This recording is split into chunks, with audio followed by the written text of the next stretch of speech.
video live kita ini mendapat manfaat untuk masyarakat netizen di luar sana, Azhar, insyaAllah. Amin, amin, amin, insyaAllah. Baik, kita mulakan sesi kita malam ini dengan Al-Fadhil Ustaz Razi selaku pengamal undang-undang di Malaysia.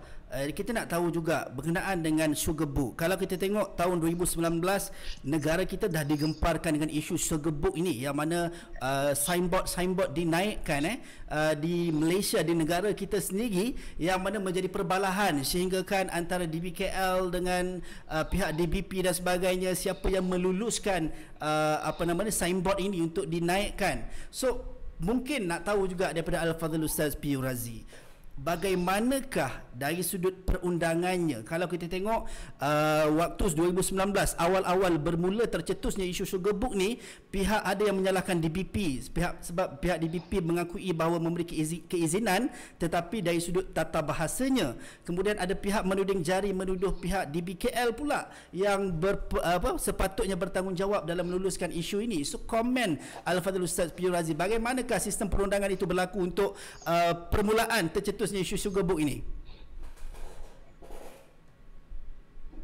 Okey, terima kasih P.U. Azhar dan juga P.U. Abu atas permulaan yang begitu hebat lah. Nampaklah di sana wujudnya kasih sayang antara dua insan. Amin, amin, insyaAllah. Okey, baik. Sebelum tu saya nak buat disclaimer dulu.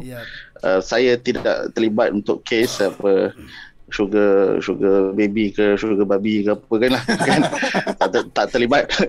Jadi apa yang saya akan katakan berkaitan dengan perundangan, seingat saya 5-6 tahun lepas lagi, saya bila mana saya ada buat satu kes di mahkamah, berlaku satu penceraian di mahkamah syariah yang berpunca daripada suaminya melanggan pelacur daripada apps sugar book ni. Jadi apps ini ditunjukkan kepada saya dan saya pun mengusah. Jadi bila mengusah memang pelbagailah hidangan-hidangan yang disediakan untuk lelaki-lelaki yang hidung belang lah. Jadi saya pernah sampaikan tazkirah di Masjid KLCC. Saya katakan, tuan-tuan, ini satu ancaman kepada umat Islam kerana isu pornografi amat mudah untuk diperolehi. Lebih-lebih lagi langganan-langganan ke atas pelacur-pelacur ni tidaklah begitu mahal bagi mereka yang tidak berkahwin dan memiliki pendapatan kurang 5,000, sudah mampu untuk melanggan 1 malam, 2 malam dan sebagainya. Jadi itu yang saya highlightkan, perlu ambil tindakan. Walau bagaimanapun saya tidak pasti kenapa isu ini baru-baru ini gembar-gemburkan semula. Walaupun ada isu dibangkitkan 2 tahun lepas, macam Azhar sebut tadi, berkaitan dengan signboard. Itu dia sama ada kuasa daripada pihak berkuasa tempatan ataupun tak, sama ada signboard ni dibenarkan, diluluskan. Tapi orang tidak melihat kepada intipati. Sugar book ni apa? Dia bukan sugar glider, dia bukan sugar cane maupun sugar lah, kan. Jadi sebenarnya makcik-makcik kat kampung macam samalah, dia kata PUBG permainan apa tu, dia tak kenal. Yang dia tahu Pak Haji, Mak Haji. Jadi hal-hal yang ini menyebabkan orang hari ini baru tahu, rupanya disebabkan keterdesakan hidup itu menyebabkan ramai orang terjerumus ke kancah maksiat dan melakukan kesalahan, bukan sekadar dari sudut kesalahan agama, bahkan dari sudut perundangan di Malaysia sendiri, menyalahi penal code lah, kesalahan di bawah tata cara jenayah ini. Itu dia, insyaAllah. Okey, sekejap. Saya nak tanya Ustaz P.U. Razi, adakah kalau sugar book ini dihadkan ataupun diterhadkan kepada non-Muslim saja, adakah dibenarkan daripada sudut perlembagaan? Tidak dibenarkan. Dia banyak perspektif lah, kita kata, kalau kita kata nak cari kesalahan dari sudut jenayah dan sebagainya. Sebab itu akan ada isu yang terbit bila Azhar kata kenapa pengasas ini dibebaskan kemudian ditangkap semula. Ini saya jawab kemudian lah. Saya kena jawab sopan-sopan sebab Hana Al-Mawazah ada kat sini. Itu baik.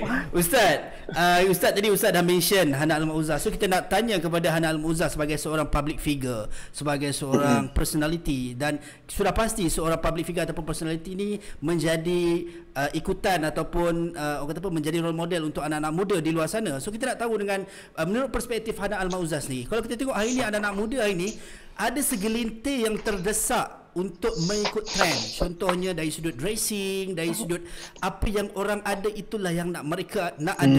Apa yang artis ada itulah yang mereka nak ikut. Contohnya, sehingga kan ada mengambil jalan mudah sehingga sanggup menggadaikan maruah untuk semata-mata nak mendapatkan uang ataupun nak memuaskan nafsu untuk dapatkan barang-barang yang mereka idamkan. So pandangan ataupun komen Hana sendiri terhadap golongan-golongan segelintir ini. Okey. Bismillahirrahmanirrahim. Allahumma salli ala Sayyidina Muhammad wa ala ali Sayyidina Muhammad. Sebelum saya memulakan apa-apa perbincangan untuk kita lebih lanjut, diskusi lebih lanjut tentang isu ini, izinkan saya berkongsi satu istighfar ataupun doa yang saya jumpa dalam kitab istighfar, yang saya baru masya-Allah amalkan kitab ini. Kitab ini bukan kitab istighfar daripada kalam Sayyidina Ali karamallahu wajhah. Dan kitab ini dibagikan kepada bacaan wirid-wirid setiap hari. Dan kebetulan pada hari Isnin ini kitab wirid ini saya kira sangat baik untuk kita kongsi dan sesuai dengan tajuk yang kita nak diskusikan pada malam ini, insya-Allah. Izinkan saya bacakan, sama-sama kita amalkan, sama-sama kita doakan. Insya-Allah. Bismillahirrahmanirrahim. Allahumma inni astaghfiruka likulli dhanbin khuntu bihi amanati aw hasanat li nafsi fi'lahu aw akhta'tu bihi ala badani aw qaddamtu fihi alayka shahwati aw kathurat fihi lazzati aw sa'aitu fihi li ghairi aw istaghwaitu ilayhi man tabi'ani أو كبرت فيه من مانعني أو قهرت عليه من غالبني أو غلبت عليه بحيلتي أو استزلني إليه ميلي فصلي يا ربي وسلم وبارك على سيدنا محمد وعلى آل سيدنا محمد واغفره لي يا خير الغافرين. Dengan nama Allah yang Maha Pemurah lagi Maha Mengasihani. Ya Allah, ya Tuhanku, sesungguhnya aku memohon daripadamu keampunan yang aku mengkhianati dengannya akan amanahku, atau diriku memperbaiki dalam melakukannya, atau aku bersalah dengannya atas tubuh badanku, atau aku mendahulukan daripadamu dengannya akan syahwatku, atau banyaknya kelazatan dengannya, atau aku berusaha untuknya kepada selainku, atau aku memperdayanya kepada sesiapa yang mengikutiku, atau aku sombong dengannya terhadap mereka yang menghalangiku, atau aku memaksa sesiapa yang cuba melawanku, atau aku mengalahkannya dengan hilahku, atau kecenderunganku kepada kehendakku. Maka selawatlah wahai Tuhanku dan berilah salam dan berkatilah ke atas Sayyidina Muhammad sallallahu alaihi wasallam dan ke atas ahli keluarganya. Ampunilah untukku wahai sebaik-baik yang mengampunkan. Masya Allah, pertama sekali saya nak ucapkan terima kasih kepada moderator dan juga P. Razi dan juga Lokus Tandai kerana menjemput saya ke ruangan ini. Dan saya rasa belum saya menjawab soalan Azahil ni, maaf saya punya mukadimah agak panjang sikit. Pertama saya nak ucapkan tahniah kepada setinggi-tinggi tahniah kepada sahabat-sahabat yang turut serta kepada dalam sesi kita pada kali ini, sebab kalian semua mendapat undangan yang special daripada Rasulullah SAW. Apakah undangan itu? Undangan ke majlis ilmu, undangan yang merupakan taman-taman syurga, Masya Allah, taman-taman syurga di dunia, baik secara fizikal maupun secara maya online. Amin. Dan keduanya, saya mengalu-alukanlah kepada my fellow brothers and sisters yang mencari jalan keampunan dan redha Allah Subhanahu Wa Taala, dan mencari jalan keluar kepada situasi yang menghimpit anda, yang mungkin atas keterlanjuran nafsu. Jadi saya ingin mengucapkan tahniah kerana anda telah memulakan langkah pertama menuju taubatnya, insya-Allah. Amin. Dan suka untuk saya ingatkan kepada diri saya sendiri dan juga my fellow brothers and sisters bahawa rahmatallahu akbar min zambi, bahawa rahmat Allah itu lebih besar daripada dosa-dosa kita semua, kan? Jadi saya nak mengambil barakah daripada bulan Rajab, bulan haram yang mulia ini, untuk kita sama-sama tidak putus asa dengan keampunan Allah, untuk kita sama-sama mencari redha Allah, insya-Allah.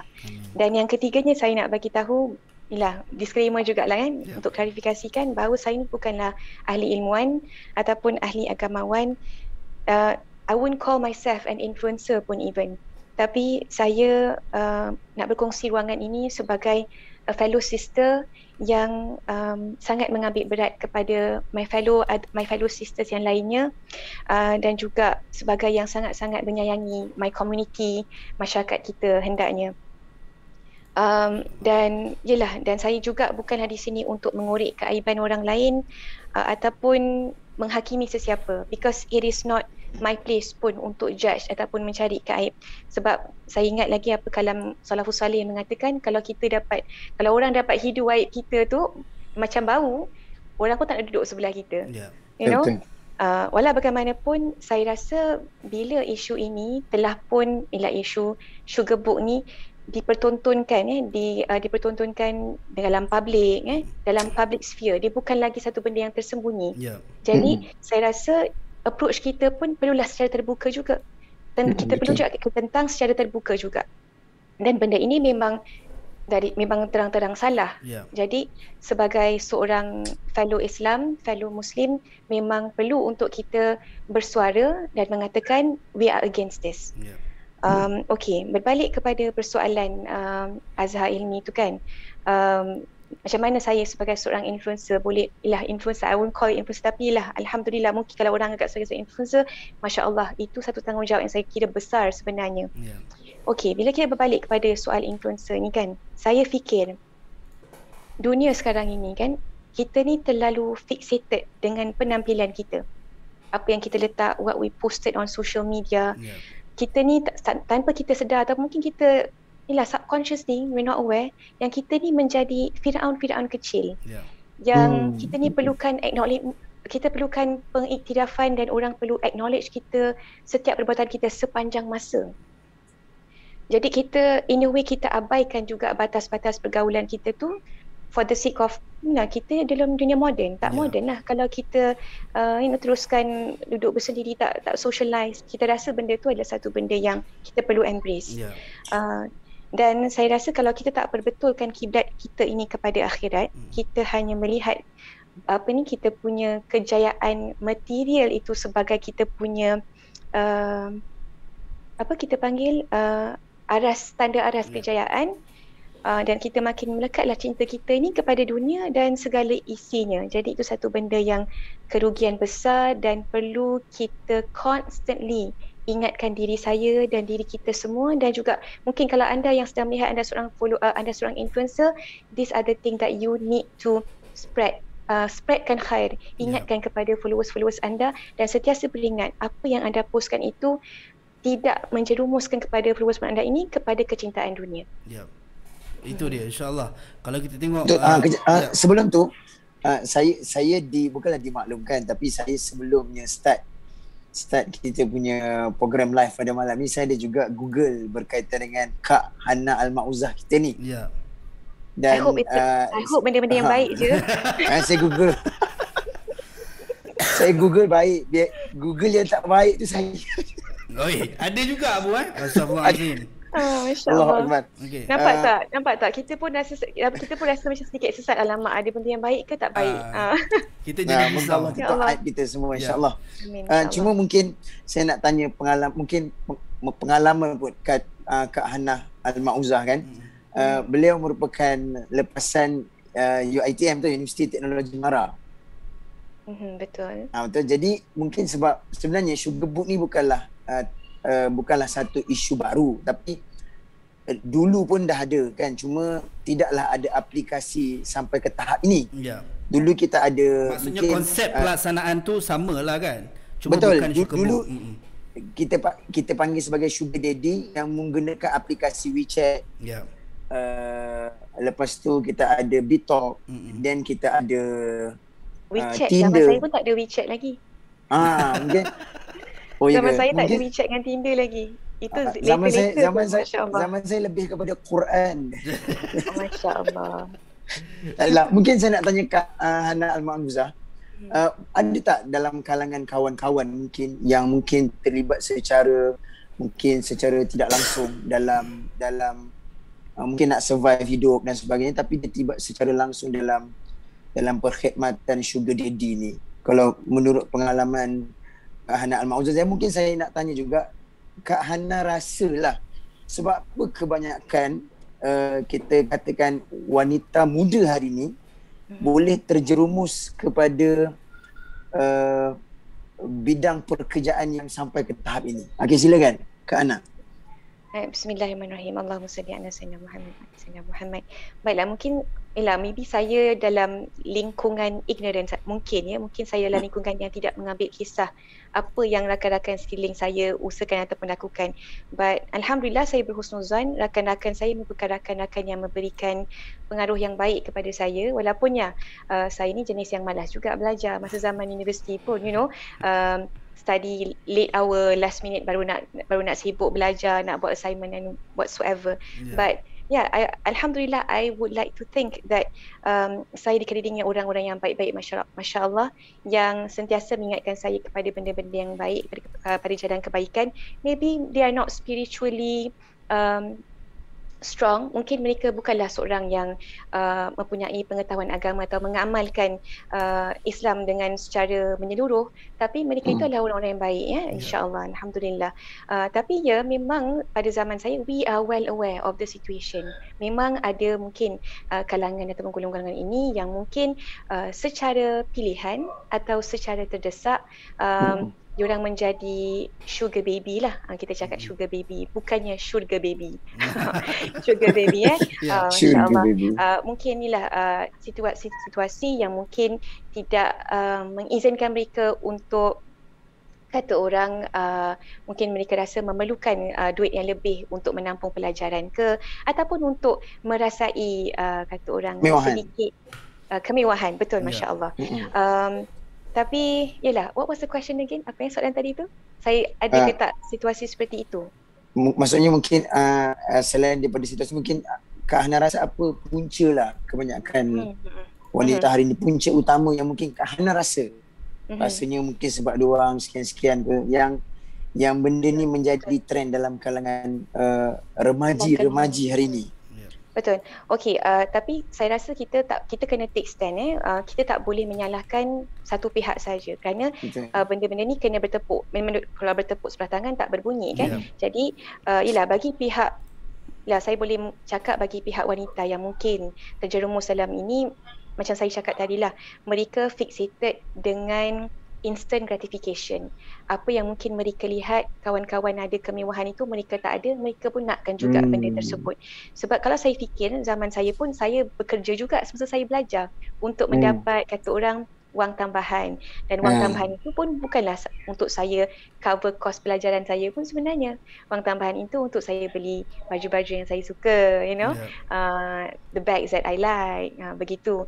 Tapi sebab kita mungkin alhamdulillah kita ada kita telah pun diberi pendedahan akan prinsip yang betul untuk kita, yang haram tetap haram, yang halal tetap halal, tak boleh kita campur adukkan keduanya.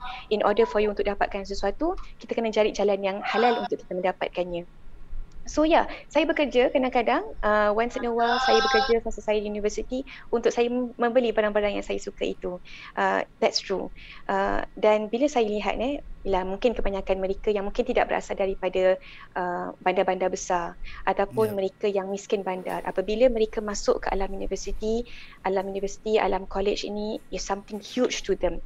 Kadang-kadang macam kata orang, apa peribahasa tu, rusa masuk bandar.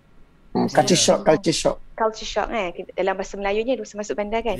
Dia orang tak dapat nak grasp the idea of, Masya Allah, look at all this wonderful material things that I cannot have sebab saya kurang mampu, tapi kawan-kawan saya ni ada. Macam mana cara yang instant untuk saya dapatkannya supaya saya juga boleh sama-sama level dengan mereka ini.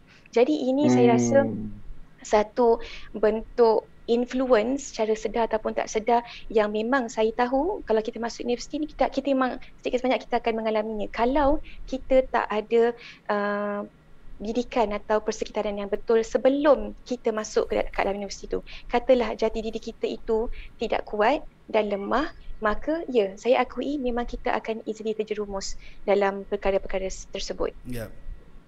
Itu dia, insya-Allah. Betul. Dan kalau kita tengok, sebenarnya banyak lagi yang kita nak borakkan dengan Hana Al-Mauzah dan juga Al-Fadhil Ustaz Piyur Razi. Tapi sebelum tu, suka saya ingat lagi kepada anda yang sedang menonton pada ketika ini, yang ramai yang dah mula tanyakan soalan. So nanti kita akan buka ataupun kita akan bacakan soalan-soalan anda kepada panel-panel kita ataupun tetamu-tamu istimewa kita pada malam ni, insya-Allah. Teruskan saja tulis di ruangan komen, jangan rasa macam kenapa tak baca lagi soalan kami. Kejap lagi kita akan bacakan, insya-Allah. Jangan risau. Baik, Al-Fadhil Ustaz Piyul Razi, kita nak tanya Al-Fadhil Ustaz Piyul Razi berkenaan dengan Sugar Book ni. Kalau kita tengok 2019 kita cerita dah ditular berkenaan dengan signboard. Kemudian baru-baru ni tular berkenaan dengan aplikasi Sugar Book pula, yang mana kalau kita tengok kita juga ada akta komunikasi dan multimedia 98 ataupun 1998, yang mana antara matlamatnya juga adalah untuk orang kata apa, menjaga daripada perkara-perkara yang, maksudnya bahasa mudahnya adalah supaya tidak ada perkara-perkara yang tak baik. Dan macam Al-Fadhil Ustaz Razi sebut tadi juga, yang mana apa yang berlaku ni, apa yang dipromosikan ni bukan setakat melanggar syariat, tetapi melanggar norma kehidupan dan adat kita sebagai orang Melayu ataupun penduduk di Malaysia sendiri. So komen Al-Fadhil Ustaz Razi, salah siapakah sebenarnya sehinggakan aplikasi sebegini bebas dipromosikan? Baik, terima kasih Azhar. Ya. Cuma saya tertanya dekat Puan Hana pokok kaktus tu dah siram air dah? Pokok kaktus. Saya tak air selalu, Masya Allah. Oh, ya. Lupa. Oh, ingatkan nak bagi pick up line. Tak. Sebab Abu apa dia, Piyul Razi. Abu, tadi kau belum lagi, Bu. Sabar. Okey, Azhar. Sebenarnya soalan tu lebih kurang sebenarnya sama dengan soalan Abu tanya. Punca. Sedar tak sedar, pekerjaan melacurkan diri ni bermula daripada zaman Nabi-Nabi dulu lagi. Ini adalah penentangan pekerjaan yang paling lama, yang kotor lah. Dan kalau Azhar tanya, saya akan jawab sama juga macam Abu tanya tadi. Apa puncanya? Nabi SAW sebut, kadal faqru ayyakuna kufra. Kefakiran membawa kepada kekufuran. Baik, betul. Kan, cuba kita tengok macam Hana cerita tadi lah. Oh, dia tak dapat beli beg ni, dia tak dapat pakaian ni, dia masuk ni dia terkejut, ada yang datang daripada kampung dan sebagainya. Tapi masuk universiti tengok bersaing dengan ada orang kaya, ada orang miskin dan sebagainya. Latar belakang tak sama. Jadi bagi mereka yang tewas dengan hawa nafsu, dia akan pulun berusaha, halal ke haram ke dia akan langgar. Tapi kita hidup atas dunia ni, kita kena tahu keterbatasan kita dari sudut syaraknya, dari sudut undang-undangnya. Saya melihat Sugar Book ni bukanlah isu yang pelik sangat, Zah. Cumanya kalau kita tengok section ataupun kanun kesalahan pengasas tersebut ditahan pada asalnya ialah 505 kurungan B itu, yang disebabkan ada pensyarah universiti yang mengatakan bahawa disebabkan pandemik COVID ni, maka ramainya golongan daripada golongan pelajar-pelajar universiti ni terlibat dengan Sugar Book ni. Jadi hal ini menyebabkan ketakutan awam. Sebab itu ditahan 505 dulu. Jadi bila selepas kesihatan dan pengasas ini memberikan kerjasama, maksudnya memberi kerjasama tu, dia jawablah soalan-soalan daripada pihak polis dan sebagainya, menyebabkan sebab tu tak payah remand dia. Jadi dia dilepaskan, tapi AG ataupun pendakwa charge dengan charge yang lebih berat. Sebab kita tak boleh charge seseorang itu dengan kesalahan yang pelbagai. Dipanggil double jeopardy. So kita akan charge dia dengan charge yang paling berat, iaitu kalau tak salah saya, dia charge sekarang ni 376 rogol dan juga 372 terbabit dengan kegiatan pelacuran. Pelacuran, aktiviti pelacuran. Jadi hal ini lagi beratlah. Cumanya nanti sebagai kesimpulan kita, Zah, saya akan tekankan kepada rakyat Malaysia, sekiranya mereka memiliki, menyimpan possession, maksudnya possess terhadap sebarang bentuk pornografi, video lucah, gambar lucah juga boleh disabitkan. Ini ramai orang tak tahu. Maksudnya kalau PDRM datang buat cek handphone Abu tadi, yang Abu kata WeChat lah apa semua, kantoi Abu, kantoi. Nak delete sekarang pun boleh cari dah. Sekarang ni memang ada orang canggih. Jadi hal ini dia Quran je handphone Allah. Quran 30 juzuk je. Story banyak lagi kan. Jadi hal ini semua rakyat Malaysia sepatutnya berhati-hati, sebab walaupun mak ayah tak nampak, tapi Allah Ta'ala maha mengetahui. Itu dia, insya-Allah. Dan Ustaz, kita nak tahu juga maksudnya bagaimana pengasas pengasas Sugar Book ini boleh di-charge untuk di bawah akta yang Ustaz sebutkan tadi, akta pelacuran rogol tadi, sedangkan tidak ada laporan berkenaan dengan isu rogol. Yalah, kalau kita seseorang itu nak didakwa atas kesalahan merogol, mestilah ada laporan yang dibuat oleh mangsa rogol contohnya. So macam mana tu Ustaz? Betul-betul. Sebelum tu Ustaz. Ya. Nak tambah sikit daripada soalan Azhar. Saya setuju juga kan, sebab rogol ni yang saya tahu, wanita tu mestilah dalam keadaan terpaksa ataupun dipaksa untuk melakukan kegiatan rogol tu lah. Tapi mungkin wanita tu dia sendiri download aplikasi tu, kemudian dia rela untuk diperlakukan sebegitu. Maksudnya dan kenapa pula boleh pengasas tu di-charge sebagai rogol? Silakan Ustaz. Okey. Soalan Abu ni macam ada kena-mengena kan dengan situasi. Okey. Saya jernihkan balik. Sempat saya Dah lama simpan. Okey. Dia macam ni.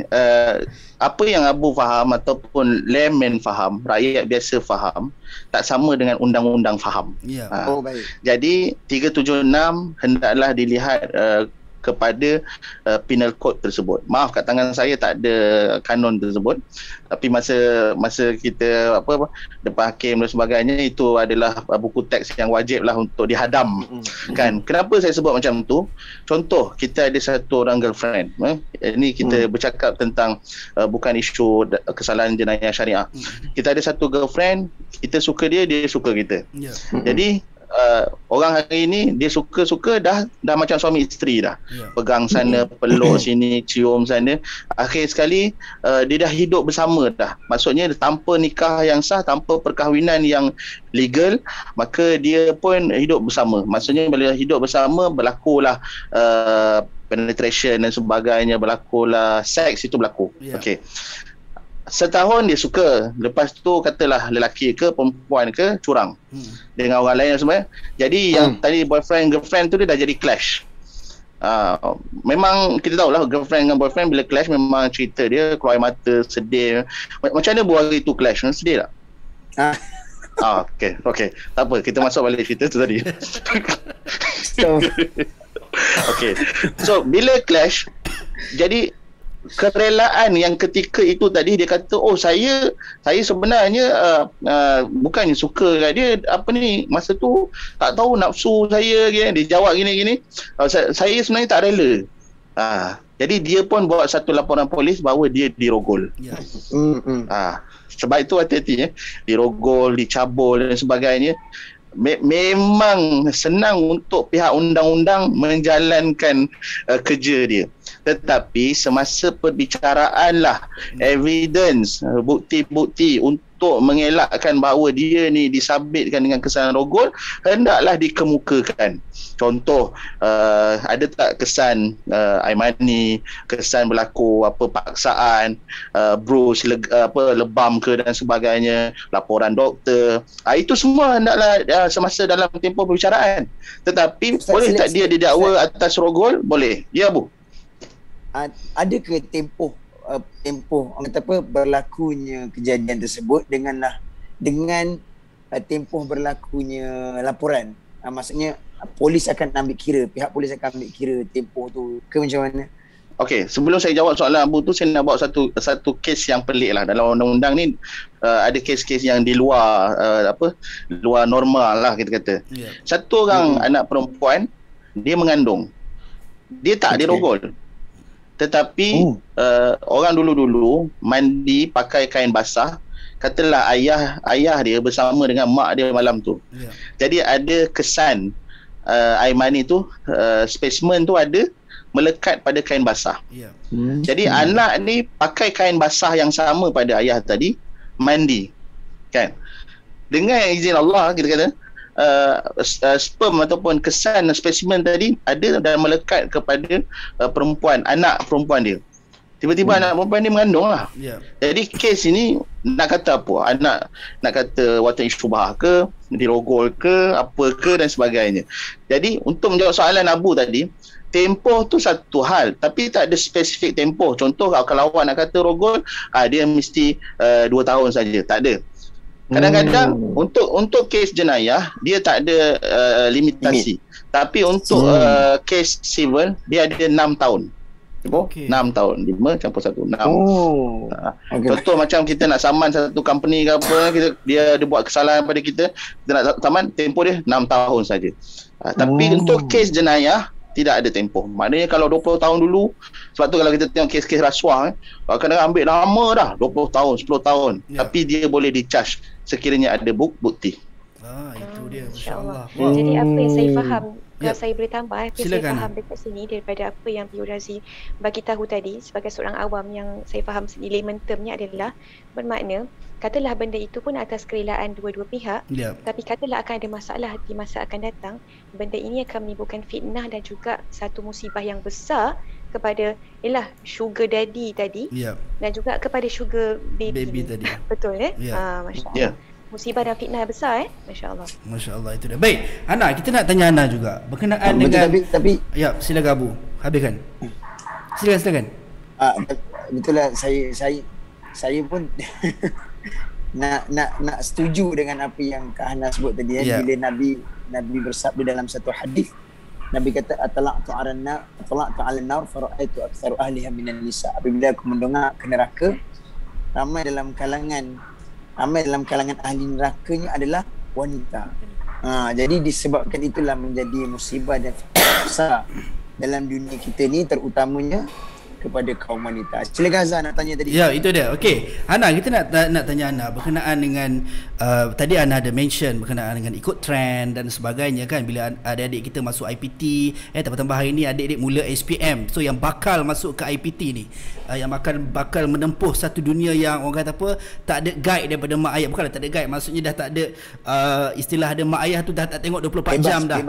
Kan, bebas sikit. So nak tanya, ada orang beranggapan kalau hari ni anak-anak muda hari ni dia sangat terdedah dengan orang kata apa, first kalau tidak ada pasangan tu adalah mereka ni adalah noob ataupun loser. Tak kisah lelaki ataupun perempuan. Kalau lelaki tak ada girlfriend maksudnya loser, perempuan tak ada boyfriend maksudnya you noob lah kan. So maksudnya ketinggalan zaman kuno, you tak ikut trend. So itu soalan, itu yang pertama. Yang kedua, ada juga anak-anak muda hari ni bukan setakat okeylah dah ada girlfriend, dah ada boyfriend, maksudnya mungkin dia berimpian nak nak melangkah ke alam perkahwinan, tetapi ada segelintir anak-anak muda ni rasa macam kalau tak ringan-ringan tu macam tak sayang, tak ringan-ringan tu kan, tak ringan-ringan tu rasa tak cinta. So sehingga kan bolehlah ringan-ringan sikit-sikit. So komen Hana sendiri untuk anak-anak muda ataupun adik-adik kita pada hari ini, insya-Allah. Okey. Alhamdulillah, bismillah. Allahumma salli ala sayyidina Muhammad wa ala sayyidina Muhammad. Okey. Alhamdulillah, saya rasa dengan adanya pun Allah turunkan pandemik COVID ini sedikit sebanyak telah memberi kesedaran kepada ramai orang apa yang penting, apa yang perlu kita prioritize, apa yang perlu kita ketolak ke tepi langsung. Dan saya rasa dalam situasi ini pun banyak antara kita pun telah sedar dan sedikit sebanyak kembali kepada sedikit-sedikit slowly kembali kepada jalan keredaan Allah itu. Dan apa yang saya nampak sekarang ini perlahan-lahan orang mula nampak bahawa untuk kita tidak kata orang mempertontonkan apa yang kita anggap cool and viral itu lebih baik berbanding kita mempertontonkan benda-benda yang kita lihat sekarang ni viral dan cool. Maksudnya benda yang dia lagi best tu bila kita berahsia tentang kita punya personal lives. Kalau dulu-dulu mungkin orang rasa viral is the way to go. Tapi saya lihat perlahan-lahan orang lebih melihat bahawa untuk kita berhasil tentang peribadi kita dan untuk kita tidak mendedahkan secara melampau tentang diri kita, itu adalah is the way to go. Dan alhamdulillah saya rasa saya lihat, mungkin tak semua, tapi saya lihat ada segelintir anak muda ini yang sedar akan situasi itu, akan perkara itu. Dan juga saya melihat juga sangat-sangat penting untuk ibu bapa sebenarnya, not just ibu bapa, tapi keluarga dan community to always remind, maksud saya remind tu dalam sphere yang anak-anak muda kita ada. Contoh kan, kalau anak-anak muda ini mereka aktif dalam sphere seperti TikTok. Itu menjadi tanggungjawab kita untuk terus berada dalam sphere TikTok, untuk kita monitor mereka juga. That's why dalam benda-benda begini dia kena ada, kalau ada yang hitam tu, kitalah sebagai putihnya, kita yang akan memutihkannya. Jadi kita tak boleh ignore benda-benda yang memang anak-anak muda kita ini akan sentiasa attracted to. Jadi kita kena make sure kita pun hadir juga dalam ruangan itu. Bukan kita menjauhkan daripada ruangan itu. Ruangan itulah yang biasanya patutnya para influencer agama ini, para agamawan ini, mereka hantar soldier-soldier mereka dalam ruangan ini untuk sentiasa mengingatkan anak-anak muda kita.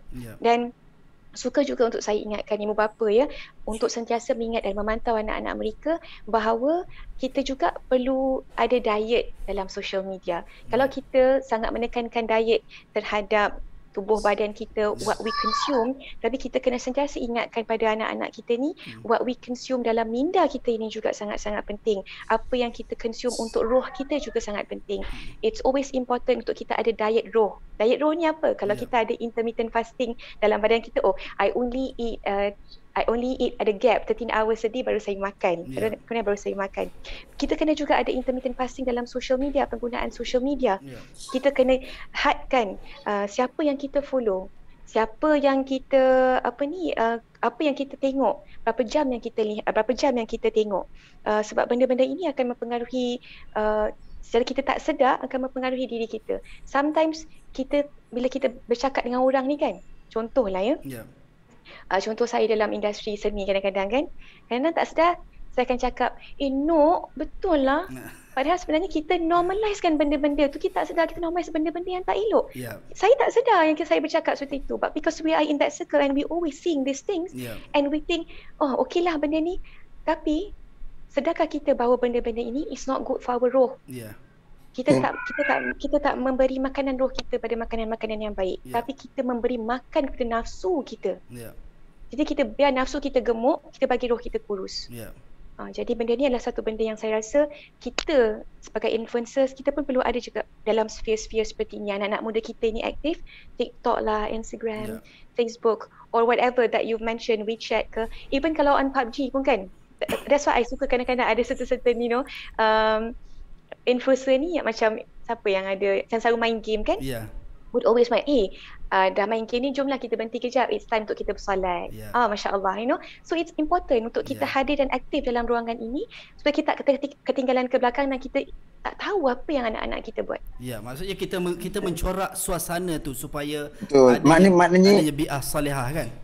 Tapi mana yang Pak Hana sebut tadi, kita setuju juga, maknanya antara salah satu puncanya adalah orang kata kelajuan teknologi, media sosial, media massa yang ada hari ini menyebabkan ramai wanita ataupun lelaki juga yang terjerumus dalam benda-benda macam ni. Cuma saya mungkin nak tanya pandangan Kak Hana sebagai seorang perempuan kan.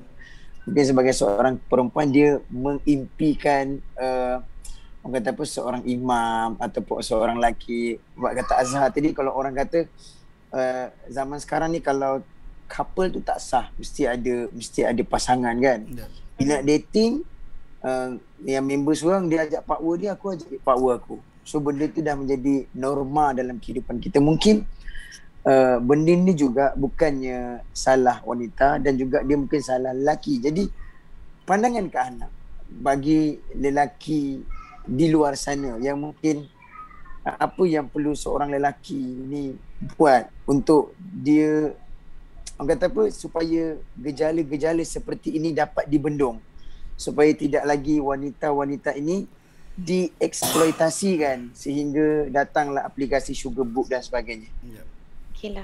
InsyaAllah. Bismillah. Sebenarnya nasihat pada diri saya sendiri juga dan kepada my fellow sisters betul, kalau kita nak mencari seseorang yang baik itu, kita pun kena mempersiapkan diri kita menjadi orang yang baik, insyaAllah. So apa, ialah macam orang cakap, orang yang baik hanyalah untuk orang yang baik kan.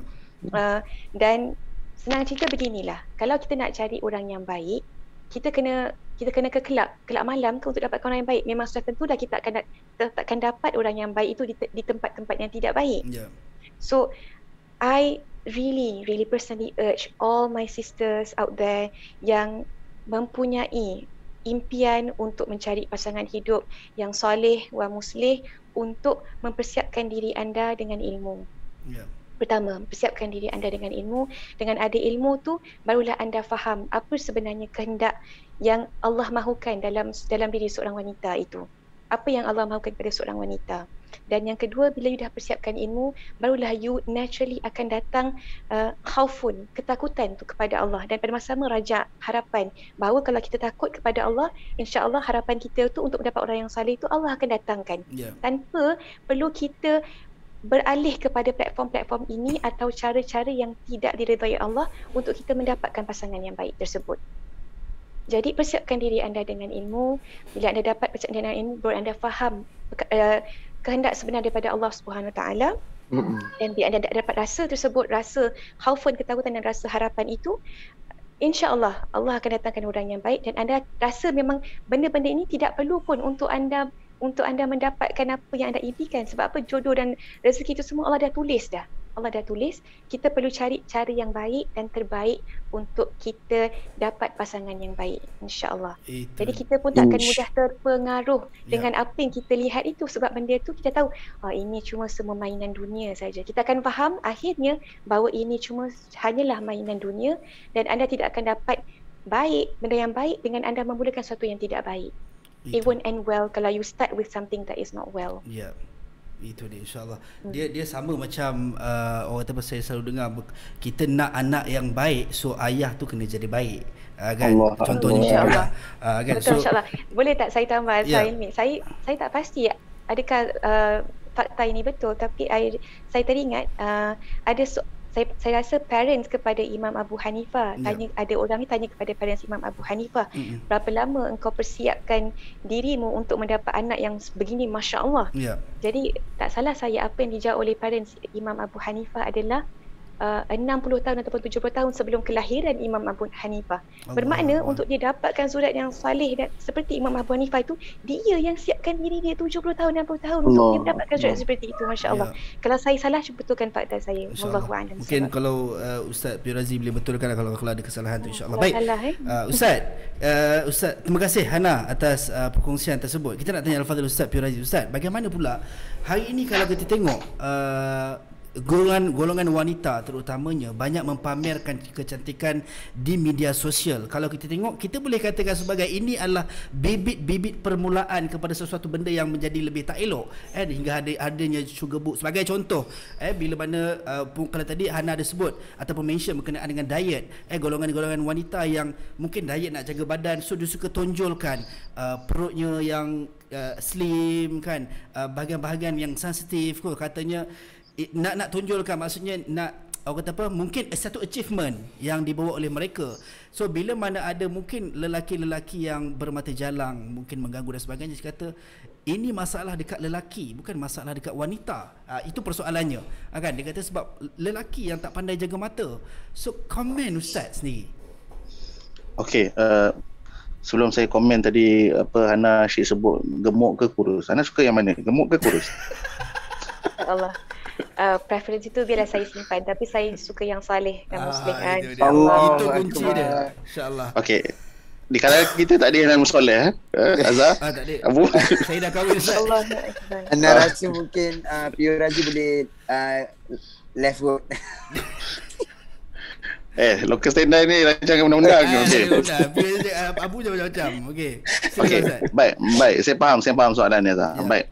Pertama saya sebut tadi, bila kita bercakap tentang undang-undang, kita kena faham.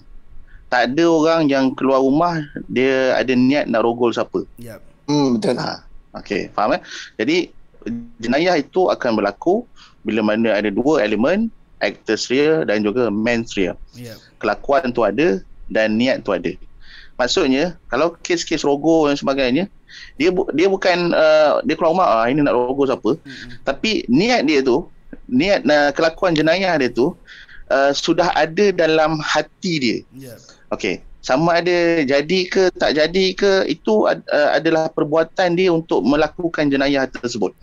Okey, dan isu ini, dua elemen inilah yang akan dibicarakan di mahkamah, melangkaui keraguan munasabah, beyond reasonable doubt, sehingga ditunjukkan bukti, cross examination dan sebagainya, sehinggalah membawa kepada OKT tadi akan membuat pembelaan lah. Okey Azhar, kalau kita cakap mangsa, sama ada adakah hal ini perlu disalahkan kepada pihak perempuan saja ataupun pihak lelaki? Saya gemar memetik ayat-ayat Quran sebagai contoh. Allah Ta'ala bagi tahu, kata fi qulubihim marad fazadahumullahu marada. Orang yang nak melakukan jenayah ataupun orang yang busuk hati ni, dalam hati mereka ni telah pun sakit. Jadi Allah akan tambahkan kesakitan ni, sakit ni, sehingga kan dia pandang orang dengan hasad, dia pandang orang dengan salah, dia pandang orang dengan busuk hati dan sebagainya. Satu. Yang kedua, kita kena faham tujuan Allah Ta'ala ciptakan wanita ini sebagai perhiasan dunia yang hebat. Dan sebab itu, daripada zaman dulu lagi, wanita dijadikan umpan, wanita dijadikan habuan. Zuyyina linnasi hubbus syahawati minan nisa'i wal banin wal qanatiril muqantarati minadh dhahab. Sadaqallahul azim. Tak, nak bagi tahu, kita tengok anak-anak Adam alaihi salam pun bergaduh disebabkan berebut seorang wanita. Hendak dikahwini. Okey. Maksudnya 3 ta yang disebut oleh P. Ramlee dalam filem tu, tahta, wanita, harta, itu ialah memang perhiasan kehendak bagi orang lelaki terutamanya.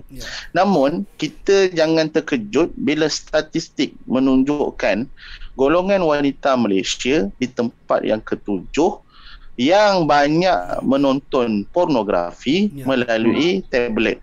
Jangan marah kat saya. Ini ada statistik yang dia buat lah. Sama ada kestahian, ketulinan, tapi yang dia dilakukan. Jadi di sini kita bukan bercakap nafsu siapa yang paling dahsyat, wanita ke lelaki. Tak, dua-dua ada nafsu, dua-dua ada keinginan. Bahkan baik nafsu lelaki, baik nafsu wanita pun lebih boleh jadi sama hebat ataupun lebih hebat. Cuma jarang kita dengar kes wanita ni rogo lelaki. Tak ada. Pasal apa? Kita pernah tengok ataupun pernah dengar dalam cerita senario lah. Kan, yang perempuan tu kan, Azhar tak lahir lagi, saya lupa. Kan, jadi saya ingat yang roti canai tu Ustaz. Tak, dia ada filem sebelum, filem first. Filem first. Jadi yang itu ada kes perempuan tu dia rogo lelaki. Kalau contoh orang rogo kita, kita akan suka ke tak suka? Kalau Azhar macam mana? Suka ke tak suka orang rogo kita? Perempuan lah, bukan lelaki. Azhar suka. Saya tak tahu Ustaz, tak pernah alami situasi tu Ustaz. Kan. Sebab itu, sebagai mana saya sebut di awal tadi, ianya lelaki suka perempuan ini fitrah. Perempuan suka lelaki pun fitrah.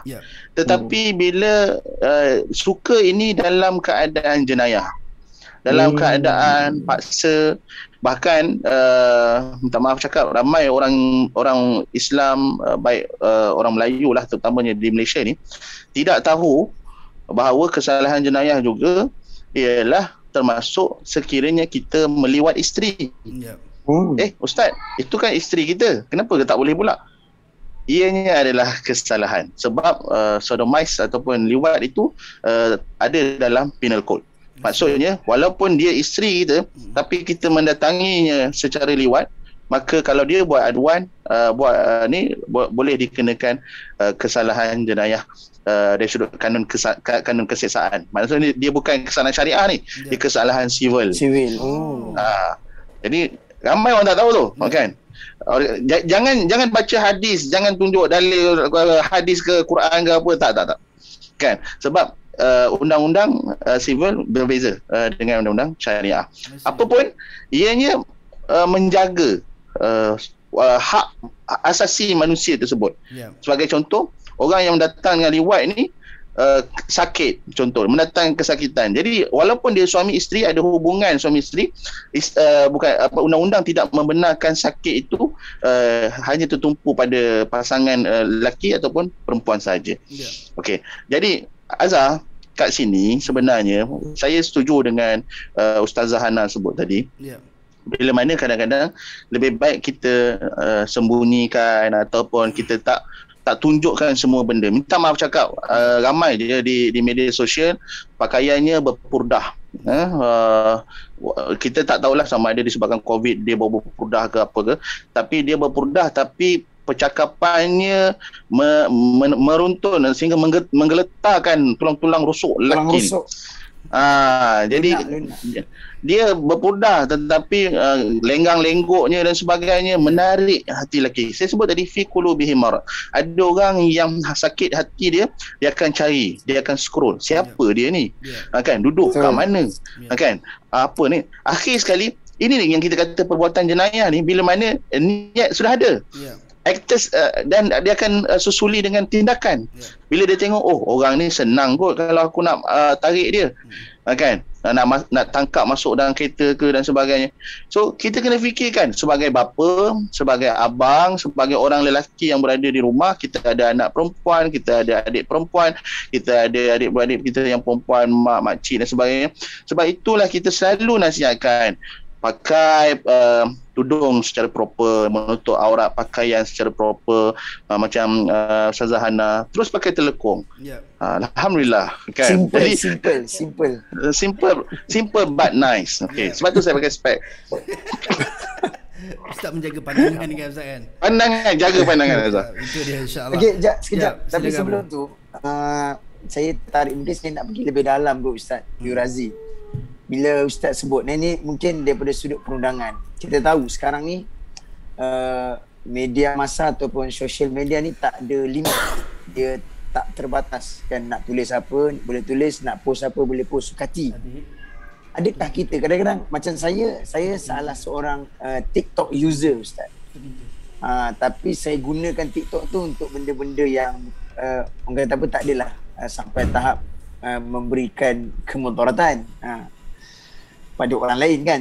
Adakah kita sebagai macam TikTok user, Instagram user, apapun aplikasi user ni, boleh kita buat laporan ataupun buat tindakan daripada sudut undang-undang kalau kita rasa someone tu memberikan kesan buruk ataupun mudarat kepada pengguna-pengguna yang lain? Sebagai contoh, dia menayangkan auratnya, dia membuat tarian-tarian yang mungkin menyebabkan lelaki-lelaki ni boleh tergoda, terpedaya seperti Ustaz Razi sebut tadi.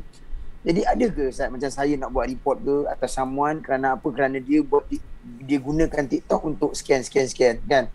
Dia gunakan Bigo sekian. Mungkin Ustaz boleh sharekan pandangan kita kat sini. Saya faham soalan Abu. Okey, saya ambil contoh metafora yang paling mudah ialah seorang Melayu Islam pergi ke kelab malam. Kan? Kemudian dia menari-nari tu dia post dekat media sosial dia.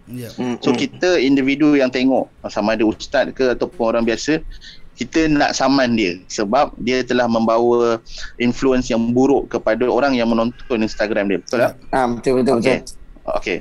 Sebenarnya apa-apa proceeding pendakwaan hendaklah bermula dengan satu laporan polis. Maksudnya kalau kita lapor kepada pihak polis akan buat satu siasatan terlebih dahulu sebelum pendakwaan. Jadi IO ataupun inspector officer, dia akan cek dia ni nak dakwa atas apa, section apa, akta apa yang dia nak dakwa. Kalau dia ni berjoget, contoh, ada tak kesalahan jenayah berjoget? Tapi kalau dia berjoget, dia tulis kat bawah tu, you want me, kan, one night only, berapa. So dia adalah pelacur yang membuat promotion. Kat situ kita boleh sabitkan dengan 372 tadi, terlibat dengan kegiatan haram, persundalan dan sebagainya. Tapi kalau tak ada section atas tu susah. Okey, undang-undang sivil tak ada, kita tengok pula undang-undang jenayah syariah.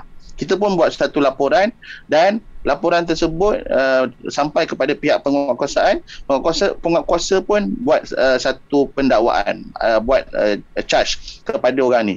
Tengok-tengok, dia bukan orang Islam, contoh. Sebab itu sebenarnya kalau kita nak cakap tentang media sosial ni, apa-apa banyak sangat lakonan, minta maaf cakap lah. Sebab tu kena ada satu penasihat dalam industri muzik ke industri seni. Contoh macam lakonan, boleh kita berlakon syirik, boleh ke kita berlakon kita joget-joget ni sedangkan dia orang Islam?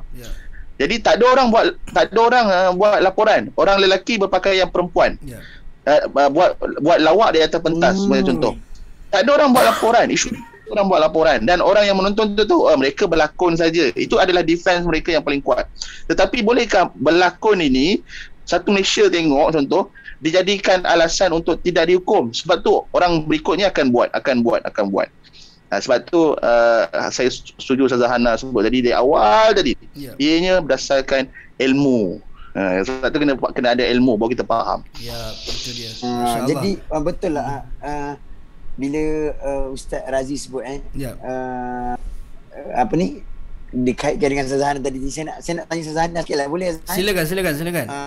Kebetulan Ustazah Hana dalam industri kata TV kan,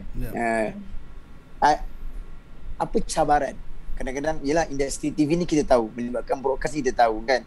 Kadang-kadang kita orang yang dah jaga batasnya, kita dah jaga ikhtilat dan sebagainya, tapi orang yang kita berkomunikasi tu mungkin tak akan faham dengan kita kan. Betul. Dengan pendirian atau konsep kita. Jadi macam mana Kak Hana sendiri berhadapan dengan cabaran yang kadang-kadang benda ni menjadi bibit kepada sugar book tadi kan. Jadi macam mana Kak Hana berhadapan dengan cabaran bila duduk dekat dalam industri TV ni, industri hiburan ni, nak berhadapan dengan situasi yang mungkin menguji Kak Hana? Silakan. Bismillahirrahmanirrahim. Allahumma salli ala sayyidina Muhammad. Saya sebenarnya memang saya akui tidak mudah untuk anak seni ataupun mereka yang berkecimpung dalam bidang seni, industri seni, content making, content creations, be it dalam platform mass seperti stesen television mahupun platform-platform yang kita banyak sekarang ada. We have Netflix. Kita ada baru Netflix, masya-Allah, alhamdulillah. Kita ada juga macam-macam lah, whatever place that you want to call it, YouTube, TikTok dan sebagainya. Itu satu cabaran yang sangat-sangat sukar, because right now apa yang kita measure yang memang sangat penting dalam apa juga dah, be it sales ke, dalam industri ke, adalah number of viewership, whether content tu viral ke, dapat banyak engagement dan sebagainya. Dan benda ini sedikit sebanyak memberi tekanan, mungkin memberi tekanan yang sangat-sangat pressurizing kepada penggiat-penggiat seni yang mereka tahu benda ni memang di luar daripada norma fitrah mereka. Kalau mereka nak buat sesuatu yang memang they know ini luar daripada norma fitrah mereka, fitrah sebagai seorang manusia. Tapi it's hard, it's really difficult untuk mereka stay true kepada apa yang memang mereka tahu dan mereka mahu nak lakukan dalam mencari redha Allah itu. Dan itu sebab saya cakap, sebagai seorang yang masih berkecimpung dalam industri hiburan ni, memang saya tak nafikan, memang sangat sukar sebenarnya untuk kita sentiasa muhasabah dan perbetulkan diri kita, perbetulkan niat tu. Tapi yelah, ini satu yang amat penting sebenarnya untuk kita buat selalu, sebab kita ni jadi ikutan orang. Dan ini sebenarnya satu tanggungjawab, responsibility yang sangat-sangat besar. Kalau mereka muhasabah, mereka sedar betapa influence itu sama ada akan lead people to syurga ataupun to jahannam. Yelah, tapi sadly banyak juga yang mereka yang ada dalam social media ni, mereka tak sedar akan beratnya perkara tersebut. Dan hasilnya apa yang kita lihat, ramai orang, walaupun mereka bukan selebriti yang dalam industri seni, tapi mereka have huge following on social media, mereka ni lebih gemar mempertontonkan kemewahan mereka, kemewahan materi dan fizikal. Lah, maybe mungkin niat mereka itu baik, tapi kadang-kadang niat itu tidak menghalalkan cara. Kadang-kadang benda ni akan mendatangkan envy ataupun ain kepada orang. Orang akan hasad, orang akan dengki, orang akan macam, I pun nak juga. Benda tu you are influencing mereka pada benda-benda yang tak baik. Tapi perlu juga saya ingatkan, kadang-kadang cara yang baik juga, kalau dengan niat yang tidak betul, juga tidak akan mendapat apa-apa. Jadi kita penting untuk orang dalam industri untuk sentiasa muhasabah. Yep. And dalam kita sedarkan tu, alhamdulillah, I tengok sebab itulah ada usaha seperti Nurflix ini. Nurflix ini kita memang cuba sebaik mungkin, sehabis baik untuk cuba menghasilkan konten yang insya-Allah bukan setakat patuh syariah, tapi juga berlandaskan undang-undang kita yang terakhir, iaitu kesopanan dan kesusilaan.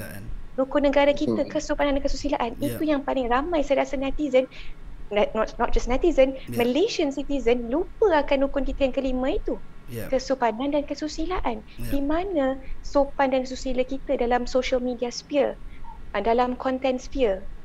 Jadi saya harapkan dengan adanya Nurflix ini kita akan cuba. That's why I cakap kita punya tagline is sopan stream. We're not just following everything the syariah, baik dalam pembikinan, dalam situasi dalam set, tapi juga di luar, tapi kita juga menitik beratkan kesopanan dan kesusilaan. Bermakna even non-Muslims pun diorang terpaut kepada rukun dan undang-undang ini. Baik, Ana, saya tertarik bila Ana mention berkenaan dengan kita punya rukun negara, kesopanan dan kesusilaan itu tadi. Kalau kita tengok, saya nak ajukan soalan ni kepada Hana dan juga Ustaz Razi segilah, kedua-duanya sekali, berkenaan dengan kalau kita tengok hari ni, tadi Ustaz ada mention berkenaan dengan statistik penonton pornografi, dan saya juga kalau kita tengok sebenarnya sebelum ni kalau kita Google pun ada data statistik sepanjang PKP, sepanjang COVID-19 ataupun kita dikuatkuasakan PKP ni juga dikeluarkan statistik penonton antara yang tertinggi adalah daripada negara Malaysia. Saya belajar tahun 2019 kalau tak silap, lecturer saya juga ada keluarkan satu statistik. Kita belajar pasal digital marketing. Yang terkejutnya top 10 website yang dilayari oleh rakyat Malaysia, ada 2 website porno yang termasuk dalam ranking top 10. Itu satu hal lah, kita nak cerita pasal ranking. Apa yang saya nak ajukan soalan ini, kalau kita tengok hari ini budaya gurau secara lucah dah menjadi kebiasaan dalam norma dalam masyarakat kita, kan, gurauan secara lucah lah. Kalau kita tengok, saya suka tengok komen-komen di platform news, di media sosial, tak kisahlah apa-apa portal berita sekalipun. Kalau kita tengok, kita akan nampak gelagat netizen dekat ruangan komen tu, ada yang suka komen berunsur lucah, siap dengan gambar sekali, gambar pelakon-pelakon pornografi sendiri, seolah-olah tidak ada rasa malu dan benda ni menjadi satu yang biasa. So mungkin nak tanya Al-Fadhil Ustaz dan juga Hana, kita tanya Hana dululah tentang perkara ini, kan, kenapakah kalau kita tengok, saya yakin dan percaya benda ini juga menjadi satu indikator penting dalam sehingga tercetusnya sugar book, kan, istilah ataupun mereka-mereka yang jual badan dan sebagainya. So kenapakah, apa silapnya, kat mana silapnya gurauan secara lucah ini menjadi biasa dalam masyarakat kita? Kalau ditegur katanya benda ni macam relax lah, gurau je, bukan betul pun.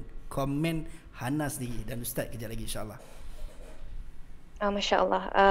Saya pun, saya akui ya, saya juga satu ketika seorang yang jahil bab-bab ini, sebab saya masih ingat lagi betapa ibu bapa saya memberi penekanan untuk bercakap dengan elok dan bersopan santun. Kalau cakap bodoh, hatta bercakap bodoh sekalipun, saya dicili mulut. Tapi bila saya menginjak dewasa, dalam kadang-kadang kita tak sedar dalam setting tersebut, kita rasa normal untuk kita berbual seperti ini dan untuk supaya kita dapat masuk dalam grup tersebut. Tapi apa yang saya dapat sebenarnya, benda tu sedikit sebanyak mengurangkan nilai-nilai kemanusiaan dan kesopanan dalam diri saya, dan saya tak bangga dengan perkara tersebut. Bila saya lihat balik, I'm really not proud of what I've done in the past, which I consider that as cool, dan membawa budaya yang macam such as cursing ke dalam masyarakat kita. Kalau ikut dulu-dulu mak bapak kita dah memang tempeling dah kita macam tu, kan. Betul. Tapi kita kadang-kadang yang peliknya, hatta zaman sekarang ni pun mak bapak pun memang boleh gelakkan anak-anak mereka, as if that is something yang tak apalah, relax lah budak-budak. Jadi ini satu perkara yang sangat-sangat serius. Kalau kita tak ambil benda perkara ni serius, kita akan lihat nilai-nilai sopan dan nilai-nilai cantik dalam masyarakat Melayu, dalam masyarakat Nusantara itu akan terhakis sebab kita mengagung-agungkan nilai yang memang budaya kuning ni. Jadi saya rasa penting sebenarnya untuk kita normalize balik benda yang betul dalam masyarakat kita. Alhamdulillah, nasib baik kalau kita tengok dalam platform macam platform mass, contoh stesen televisyen, saya rasa adalah sedikit penapisan, walaupun sedikit sebanyak mereka ni dah mula memberi kelonggaran kepada perkara-perkara yang terjadi dalam dalam platform mereka. Tapi penting sebenarnya untuk kita menjaga diri, sebab saya rasa dah tak ada lagi badan yang boleh mengawal benda ini, because dia dilaksanakan secara mass. It's uncontrollable. So untuk kita betulkan keadaan, kita mulakan dengan betulkan diri kita dulu. Betulkan diri kita dulu, kita biasakan yang betul, kita betulkan keluarga kita dahulu, kita betulkan kita punya circle dahulu, dan kita kena normalizekan benda yang betul kembali. Ya, betul. Saya suka perkataan tu, biasakan yang betul. Kita tambah pula dengan betulkan yang biasa. InsyaAllah. Okey Ustaz. Redha sangka baik. Redha sangka baik. Itu tagline PU Johani tu. Baik Ustaz Razi, mungkin komen Ustaz berkenaan dengan yang kita tanya tadilah, menjadi kebiasaan gurauan lucah. Kalau kita tengok di media sosial, saya suka tengok dekat portal-portal berita, kalau ada orang-orang komen netizen yang tak bersetuju dengan berita yang dilaporkan, sehingga kan ada yang keluarkan komen-komen berunsur lucah, sehingga kan ada siap post gambar-gambar pelakon ataupun aktor untuk pornografi itu sendiri, sehingga kan pula dijadikan pula bahan lawak dalam perbincangan di ruangan komen tersebut. Komen Ustaz sendiri berkenaan dengan situasi begini ni. Okey, saya nampak begini Azhar, saya setuju dengan Ustazah Hana sebut. Dulu kalau kita sebut kata-kata yang tak elok ni, mak kita akan cili marah. Saya ingat dulu masa saya darjah 1, sebut perkataan aku pun didenda 10 sen. Masa tu 10 sen dapat aiskrim Malaysia tau, Abu. Kaya dah Mak Pirazi.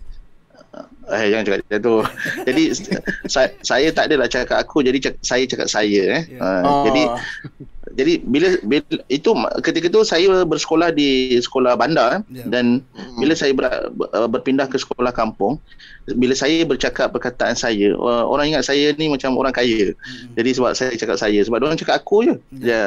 Jadi dekat situ sebenarnya apa yang saya nak tekankan ialah pendidikan. Dan kebiasaan. Apa yang terjadi pada hari ini, minta maaf cakap, saya tak berapa setuju komen Ustazah Hana bila sebut hari ini ada orang baik artis ke ataupun yang dia follow game PUBG, dia jadi komentator kan. Dia jadi komentator, lepas tu dia ajak semayang. Saya yakin orang yang tengok PUBG tu dia bukan ingat Tuhan ketika tu kan. Jadi apa yang saya nak kata, budaya buruknya ialah game-game ini dimain oleh sebab dia game online, dimain di seluruh dunia. Perkataan lucah sangat biasa dah menjadi zikir dah kepada orang bukan Islam. Jadi anak-anak kita bermain dengan game-game ini. Saya sampaikan sahabat kita di Jepun pun bagi tahu, Ustaz pastikan anak-anak tak main game Roblox. Rupanya anak saya main Roblox. Rupanya anak saya main Roblox bukan main lama selama ni. Saya tak tahu. Saya ingatkan Roblox polis sebab PKP ke sekatan pun tak. Ini memang Roblox yang ada dalam game. Dia orang yang berlari lah apa semua kan. Dia panggil Roblox juga. Tapi bila saya siasat benda ni, memang betul. Orang daripada US, daripada Kanada ke apa, dia akan mencarut-carut tu, dia jadi zikir harian mereka. Dan anak-anak akan cakap, kenapa salah sebut, orang online sebut. Jadi kat sinilah saya terpandang, maka perlu menjadi, kita ibu bapa zaman hari ini kena menjadi super saya level yang tinggi lah.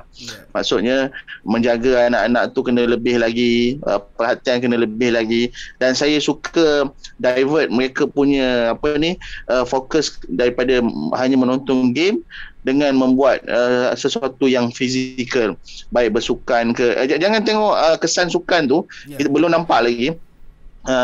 Buatlah apa-apa aktiviti lain seperti memanah ke, dan tidak tertumpu kepada gadget sahaja. Itu dia, insyaAllah.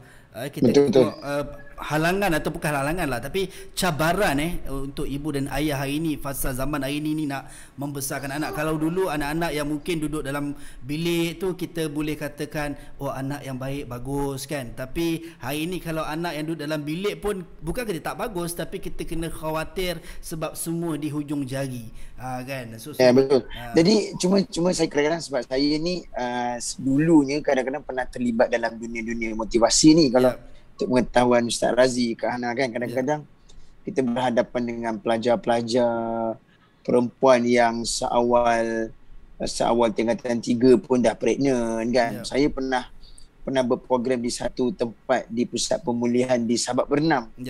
Jadi saya tengok di dalam tu usia paling muda adalah darjah 6. Dan darjah 6 tu ditangkap khaluat, ada yang pregnant dan sebagainya. Jadi saya nampak kadang-kadang benda ni menjadi titik tolak kepada masyarakat kita untuk melihat kan, masyarakat kita hari ini berada dalam keadaan tenat sebenarnya, Azhar kan.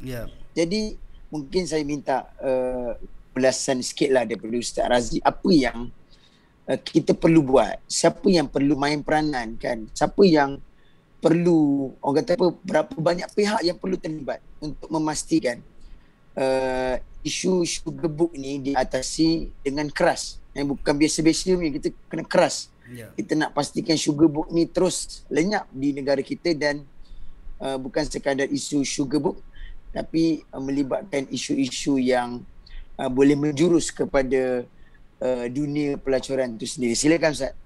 Okey, ringkas je saya nak sebut.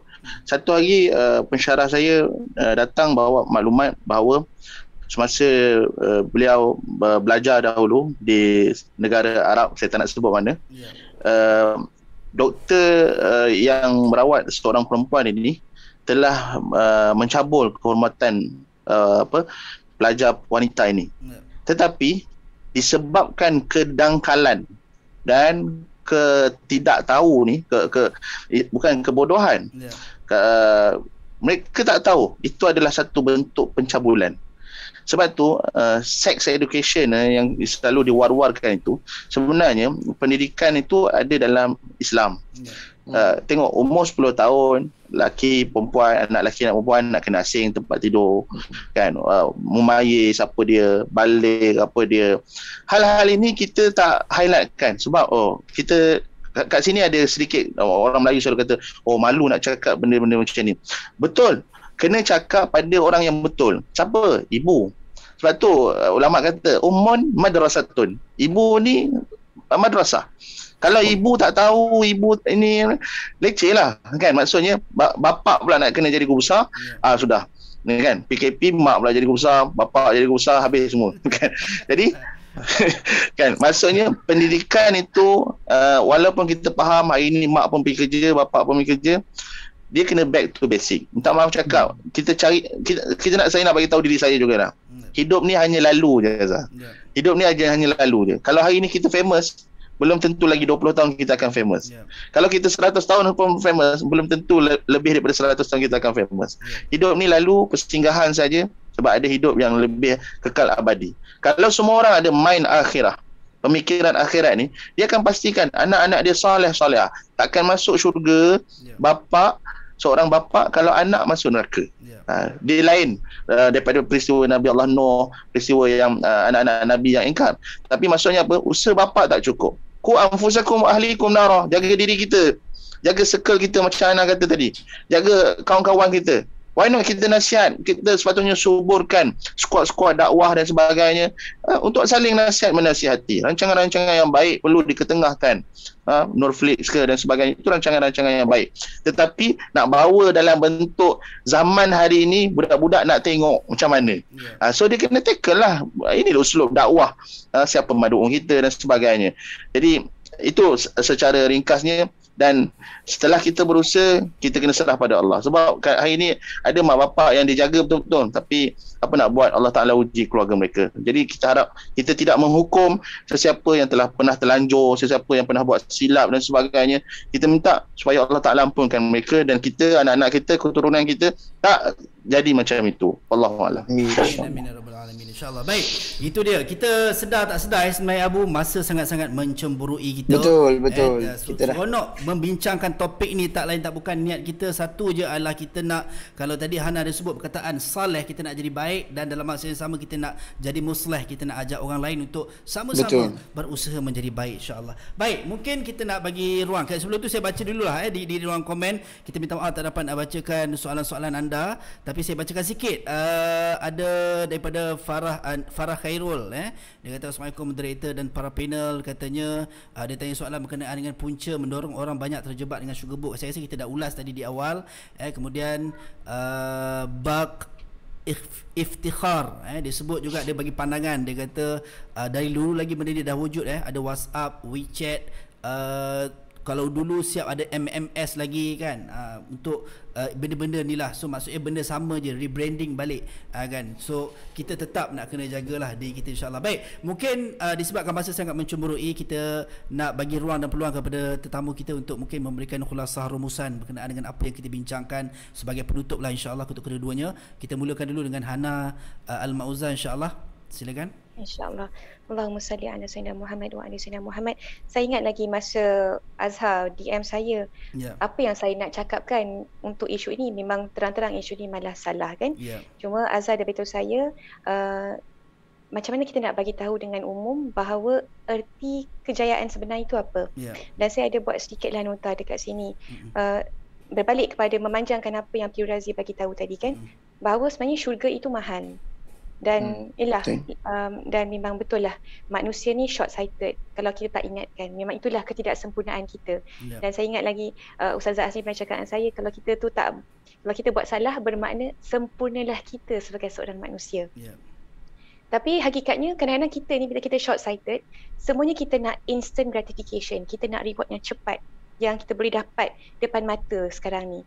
Sebab tak ada lagi yang dah sanggup nak bersusah. Tapi bagi yang benar-benar sedar, kehidupan dunia ni satu ujian. Apa ujian tu sebenarnya agak-agaknya?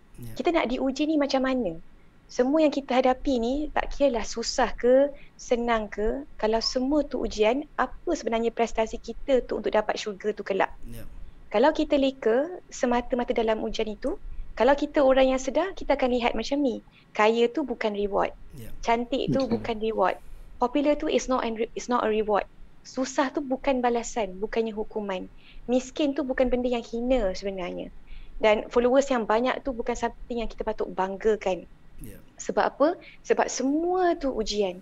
Sebab apa? Reward yang sebenarnya adalah, apa reward sebenar untuk kita lulus ujian ini? Ridha Allah SWT. Jadi kalau kita sedar dengan hakikat yang sebenar-benarnya, itulah rewardnya, insya-Allah. Jadi itulah, wallahu a'lam. InsyaAllah. Allah khair, insyaAllah. Mungkin silakan Al-Fadhil Ustaz Razi untuk khulasah rumusan berkenaan dengan apa yang kita diskusikan pada hari ini, insyaAllah. Apa yang saya nak sampaikan telah disampaikan oleh Ustazah Hana. Dengarlah apa yang Ustazah Hana kata tadi. Itu saja. Wallahu a'lam. Ini betul-betul Ustaz, ingat ke main-main? Betul lah tu, nak cakap apa lagi. Baik, insyaAllah. Ini kita katakan sebagai plagiat tapi plagiat yang dibenarkan lah, insyaAllah. Baik, so alhamdulillah, kita rasa sangat berbesar hati. Kita nak ucap jazakumullah khairan jazak juga kepada kedua-dua tetamu kita, Hana Al-Mauzan dan juga Al-Fadhil Ustaz Pir Razi. Baik, sebelum tu Hana, kita nak tanya berkenaan dengan di akhir ni, mungkin berkenaan dengan infak telekong yang diusahakan oleh Hana sendiri. Mungkin boleh ceritakan sedikit berkenaan dengan infak telekong tu, insyaAllah. InsyaAllah. Sebenarnya saya cuma nak kongsi, infak telekong ni bukanlah atas inisiasi saya. Saya cuma ahli khidmah yang membantu saja NGO ni. InsyaAllah saya dalam NGO House of Sayyidah Khadijah. Misi kita, insyaAllah kita nak edarkan telekong kepada mereka yang memerlukannya sebelum menjelangi Ramadan. Bermakna sebelum tiba Ramadan, mereka dah dapat telekong-telekong baru untuk mereka beribadah dengan selesa. Jadi kalau sekiranya anda ada sahabat-sahabat, kenalan-kenalan atau orang-orang tertentu yang anda rasa sangat-sangat memerlukan, dan mereka ni memang sampaikan memerlukan itu, telekong tu memang soal yang paling hujung sekali yang mereka fikirkan. Anda nak hadiahkan kepada orang-orang istimewa ini, orang-orang yang memerlukan ini, boleh kontak saya terus. Boleh anda lihat dekat paparan di Instagram saya. Boleh hubungi saya untuk sama-sama membantu infak. Hello Hana. Hello. Ya, termute tadi. Masya Allah. Harganya cuma RM80 saja untuk satu telekong, insya-Allah. Jadi saya akan edarkan bersama-sama dengan sahabat saya kepada orang-orang tersebut, insya-Allah. Kita hadiahkan mereka. Ada tarikh tutup ke? Ada tarikh tutup ke apa ke? Tak ada. Misinya adalah untuk mereka ni dapat telekong-telekong baru sebelum Ramadan. Tapi tak mengapa, kita akan buka juga sampai ke hujung tahun. Tapi masya-Allah, alangkah eloknya kalau kita dapatkan mereka telekong baru sebelum Ramadan, kan.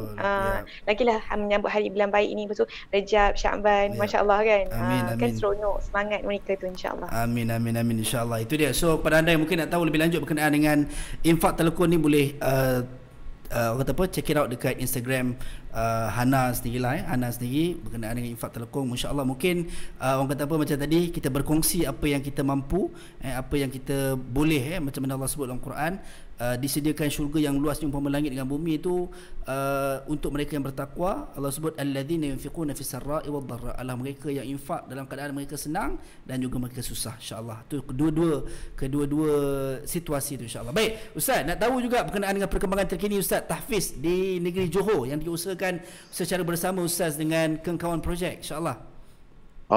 Sebelum tu saya tak ada projek kopiah, Azhar. Ustaz berinfak kopiah dah. Okey. Saja gurau Hana ni. Saya minat Hana masa kat Esrawani, kan. Saya pernah jumpa lah. Okey. Untuk makluman yang menonton, saya dan kawan-kawan projek kita usahakan satu mat tahfiz kecil saja di Batu Pahat. Dan setelah PKP diumumkan, sekolah terpaksa dikosongkan lah. Tapi bila pembukaan 1 Mac ini, kita tengah menunggu keputusan rasmi daripada Majlis Agama Islam Johor untuk membenarkan madrasah tahfiz ini dibuka semula. Jadi tolong doakan mudah-mudahan anak-anak kita ni dapat menghafaz Quran dengan baik. Amin. Dan ini adalah projek angkat projek secara terus Kengkawan Projek. Maksudnya mereka sumbangkan dana untuk asrama, untuk selimut dan sebagainya. Nak tanya, anak telekong yang nak pakai ni ke yang akan disumbangkan kepada ni? Tidak, telekong tu lain sikit lah. Telekong tu 2 piece lah, sebab tak semua orang memang biasa dengan telekong yang 1 piece. Jadi yang saya tengok rata-rata lebih suka dengan telekong yang 2 piece. 2 piece macam cantik, kalau 2 piece tu dah macam apa, sport rim lah, 2 piece 1 piece. InsyaAllah. Okey, mungkin nanti kita boleh bekerjasama untuk mat tahfiz dan juga ni. InsyaAllah.